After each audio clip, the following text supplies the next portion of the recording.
Yerushalayim. Un jour, j'avais 2 touristes de Toulouse qui viennent me voir. J'ai dit comment c'était au Kotel. Ils me disent Rav, je suis descendu de la voiture. D'un seul coup, mes pieds sont devenus lourds. De la pierre. Je marche difficilement. Je m'approche du Kotel et puis d'un seul coup, ma gorge commence à se sécher. Ouais, j'arrivais pas à parler. Et j'ai embrassé les pierres. Aïe, aïe, aïe. Et quand il raconte ça, moi je m'arrête de boire. Je suis choqué. Ouais. Comment un juif? Moi je suis là tous les jours. J'ai pas ressenti ce qu'il ressent. Qu'est-ce que c'est merveilleux ça. Bébête, je l'enviais. En vérité, le Jérusalem, le Kotel, c'est le cœur de tout Israël, de tout le peuple d'Israël, de chaque juif. Alors, les miracles de la guerre des 6 jours. Mais je vais vous raconter quelques miracles. Il y a un jour, une veuve va voir le Rav Mordechai Sharabi et dit Rav, j'ai mon fils qui est sur le front. Et tout le monde a peur. C'est vrai, tout le monde avait peur. À un tel point que on ne savait plus quoi faire. Au dernier moment, on a pris Moshe Dayan pour être ministre de la Défense. Et tout le monde tremblait. On n'avait pas les mêmes avions, on n'avait pas les mêmes le nombre de soldats, rien à voir. De partout, ils venaient nous attaquer. On sentait que c'était la fin. À un tel point que le maire de Jérusalem, il a demandé de creuser, transformer les stades de foot en cimetière, creuser des tombes. Tout le monde priait, tout le monde pleurait.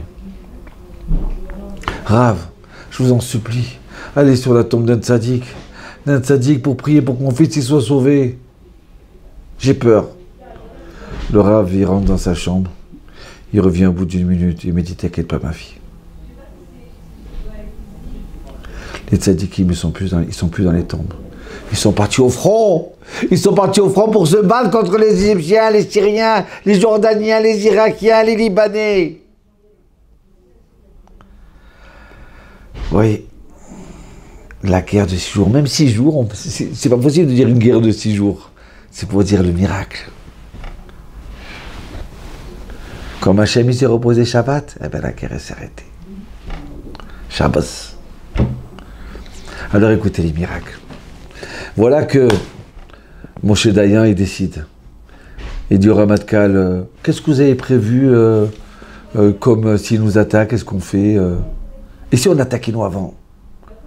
Regardez dans votre tiroir, qu'est-ce que vous avez prévu si on attaque avant? Il dit en vérité, on n'avait pas prévu attaquer avant. Eh bien, on va attaquer. Non, mais ils ont des avions, les meilleurs avions au monde, les MiG-21. Nous, on a nos petits avions français comme ça, quoi. Demain, on attaque à 7h du matin. Alors voilà que le général des armées, il prépare ses aviateurs. Il leur dit, regardez, demain vous partez. Vous êtes les envoyés du peuple d'Israël. Mais malheureusement, pour passer entre les radars et le système anti-aérien et les MiG, ils sont trop forts. D'accord? Donc il y en a beaucoup qui n'ont pas revenir. Mais on n'a pas le choix. Et ils ont dit, on est prêts. Et voilà qu'ils partent à 7h du matin. Le but, c'est de détruire l'aéroport et ensuite les avions. Parce qu'ils ne peuvent plus décoller. Et à ce moment-là, il y a 3 miracles qui se passent. Les radars, les nouveaux radars les plus sophistiqués au monde, ils n'ont pas marché ce jour-là, ce matin-là. Deuxième miracle, le ministre de la Défense avertit le système antiaérien. Je vais venir visiter la frontière israélienne dans le désert du Sinaï. De 7h à 8h, vous ne tirez pas, c'est moi qui survole, attention!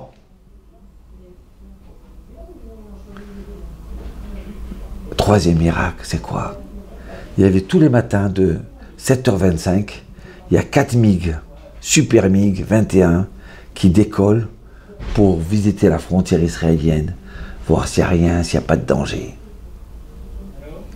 La veille, ils étaient tellement orgueilleux de gagner, ils ont tous fait la fête. Donc à 7h25, ils n'étaient pas prêts. Ils ont pu être prêts qu'à 8h. Donc à 7h du matin, les avions israéliens ils décollent. Les radars ne marchent pas. Premier miracle. Deuxième miracle, le système anti-israélien, il voit un avion. Il voit 2 avions, il voit 10 avions. Mais on leur a dit interdit de tirer. Il est 7h15, mais on n'a pas le droit de tirer. On a dit c'est l'aviation. Peut-être c'est le ministre. Et ils arrivent sur l'aéroport à 7h30. Mais les MiG, ils les voient. Le général est en train de monter dans son avion. Et c'est trop tard. Tout est bombardé. Les meilleurs avions du monde, ils ont servi à rien. Moshe Dayan, il ne voulait pas attaquer Jérusalem. Il ne voulait pas prendre le Kotel. Les Jordaniens, ils attaquent. Ils attaquent donc de force. Il faut contre-attaquer. Et à ce moment-là, ils rentrent dans du beurre. À Jérusalem, à Hebron, chaque endroit, c'était des miracles. Rentrer dans du beurre. Et ils arrivent au Kotel. Aïe, aïe, aïe, aïe. Je crois que depuis 67, le peuple d'Israël, en dehors d'Israël et en Israël, il a changé. C'est plus la même chose. Vous savez quoi? Le cœur d'Israël, il se remet à revivre encore plus fort. La Gemara dit comme ça dans Kiddushin. Il y a 10 beautés dans le monde, 10 quantités. 9, elle a pris Jérusalem. Et si vous regardez bien, plus on avance, et plus on trouve Jérusalem encore plus belle. Mark Twain, quand il est venu il y a plusieurs centaines d'années, il pleurait quand il a vu quoi? Jérusalem, c'est ça, mais c'est un désert. Rambam, il s'est mis à pleurer. Ramban, il s'est mis à pleurer. Il n'y avait plus de Jérusalem pendant 2000 ans. Et maintenant, elle revit. Le cœur d'Israël.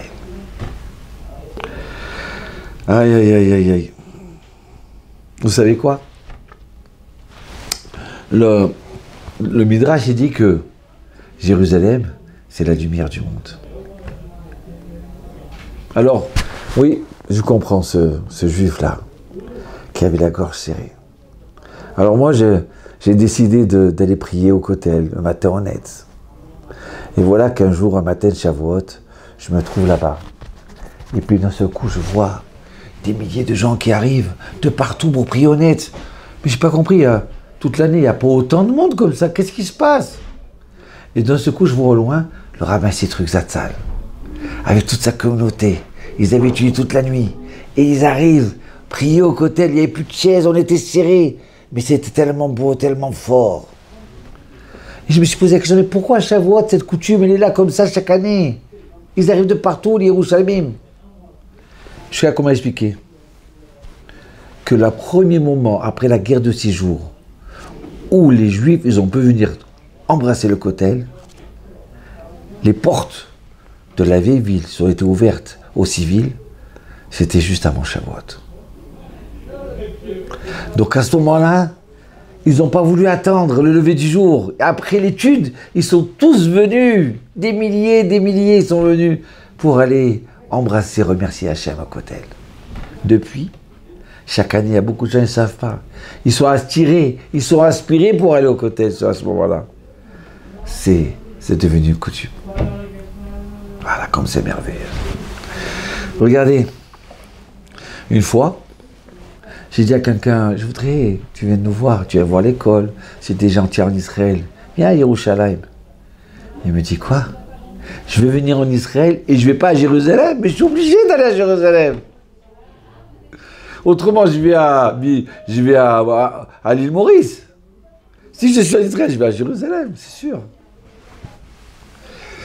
Alors, je ressens comme, on dirait que depuis la guerre de 6 jours, qu'on a reçu le Kotel, c'est comme si que les Juifs, le pays d'Israël, eh ben on lui a mis une kippa sur la tête.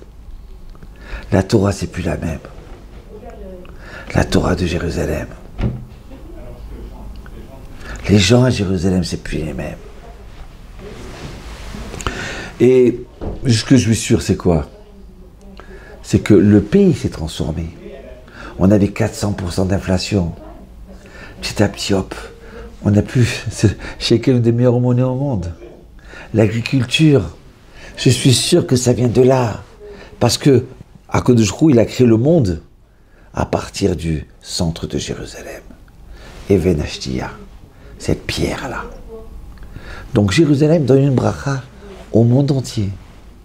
Il donne une bracha au génie israélien. Le Waze, l'agriculture, les oranges, les dattes, la médecine,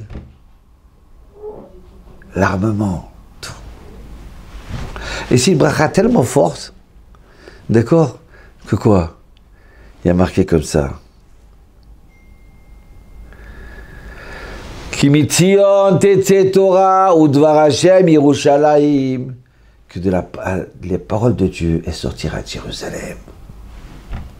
Donc c'est Hachem qui nous parle. Il nous bénit. Et il vous le dis un secret, la prochaine grande invention, ça va être l'huile d'olive. La lumière d'Israël. La meilleure huile d'olive de Jérusalem. Avant on avait le vin à Bordeaux. Après on l'a eu en Galilée, au Golan, Galilée. Mais à Jérusalem, il n'y avait pas de vin. Mais on a goûté le vin de Jérusalem. Comme si qu'il y a des forces spéciales qui sortent de la terre, qui émanent de la terre comme ça, et qui resplendissent sur tout le pays, et après sur le monde entier. On n'a jamais été aussi riche, on n'a jamais été si bien. Tout ça, ça vient de Jérusalem. Oui.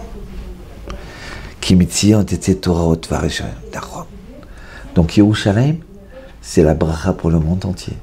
Yerushalayim, c'est la parnassa pour le monde entier. Et c'est tout. Et je crois que chaque juif, il a un lien où son cœur est relié au kotel. Tous les juifs du monde entier, ils ont un lien comme ça. Pourquoi ? Parce que ce kotel, ces pierres-là, elles ont un cœur. Elles ont un cœur juif. Donc, on se réunit ensemble. Yerushalayim, Jérusalem, je t'aime. Au revoir. Organiser un cours avec un Rav de Torah Box, avec le service Torah Box chez vous, c'est enfin possible. Paris, Lyon, Tel Aviv, Madrid, Bruxelles, Montréal, Casablanca. Torah Box vient à votre rencontre. Organisez un cours gratuitement, chez vous, entre amis, au travail ou dans votre communauté. Dans une ambiance chaleureuse, un Rav de Torah Box donnera une conférence et répondra à toutes vos questions. Réservez rapidement sur notre site, par email ou par téléphone.